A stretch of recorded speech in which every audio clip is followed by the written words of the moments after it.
Bismillahirrahmanirrahim. Assalamualaikum warahmatullahi wabarakatuh. Selamat datang di Ibadur Rahman Official.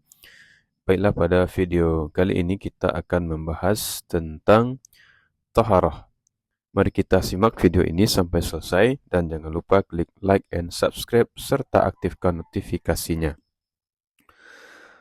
Taharah.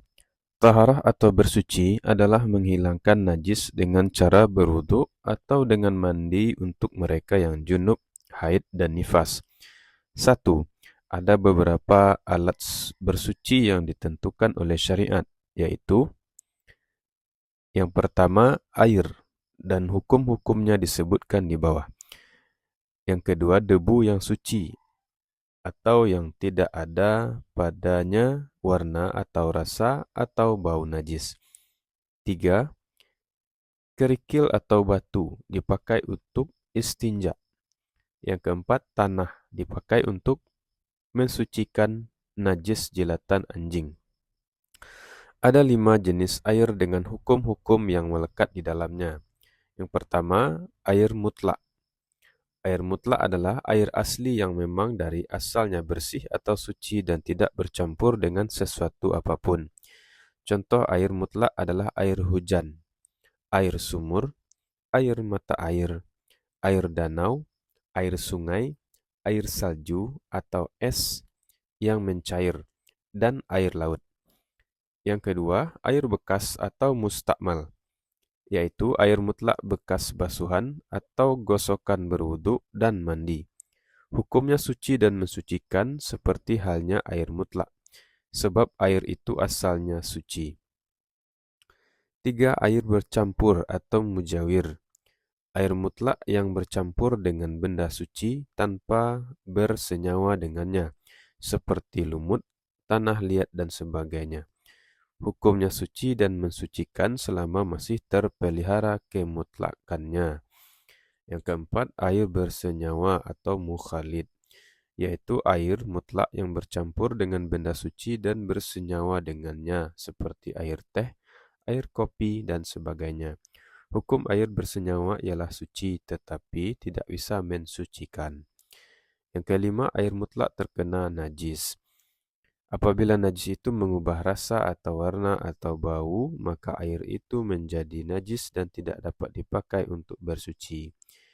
Apabila najis itu tidak mengubah rasa atau warna atau bau dan air tetap dalam keadaan mutlak, maka hukumnya suci dan mensucikan, baik air itu sedikit ataupun banyak. Macam-macam najis. Yang pertama, tinja, kencing, madzi, ataupun wadi yang keluar dari manusia. Madzi adalah cairan putih bening lengket tidak berbau yang keluar ketika dalam kondisi syahwat, tidak muncrat dan setelah keluar tidak menyebabkan lemas. Wadi adalah cairan putih kental keruh yang tidak berbau. Wadi dari sisi kekentalannya mirip mani, tetapi dari sisi kekeruhannya berbeda dengan mani. Biasanya wadi keluar setelah kencing atau setelah mengangkat beban yang berat, dan keluarnya bisa setetes atau 2 tetes, bahkan bisa juga lebih. Yang kedua, tahi atau tinja dan kencing semua binatang yang dagingnya tidak boleh dimakan. Yang ketiga adalah darah, nanah, dan muntah. Yang keempat, berbagai macam bangkai dan bagian-bagiannya kecuali kulitnya jika telah disamak atau disuci. Yang kelima, minuman keras. Yang keenam, air liur anjing. Yang ketujuh, seluruh tubuh anjing menurut Syafi'iyah. Yang kedelapan, seluruh tubuh babi. Cara menghilangkan najis air liur anjing adalah mencucinya dengan air sebanyak 7 guyuran dan guyuran pertama disertai gosokan dengan tanah. Cara menghilangkan najis kencing bayi laki-laki yang hanya baru mengkonsumsi ASI, air susu ibu, adalah memercikkan air ke bagian yang terkena najis sampai merata. Sedangkan menghilangkan najis kencing bayi perempuan yang hanya mengkonsumsi ASI adalah mencucinya.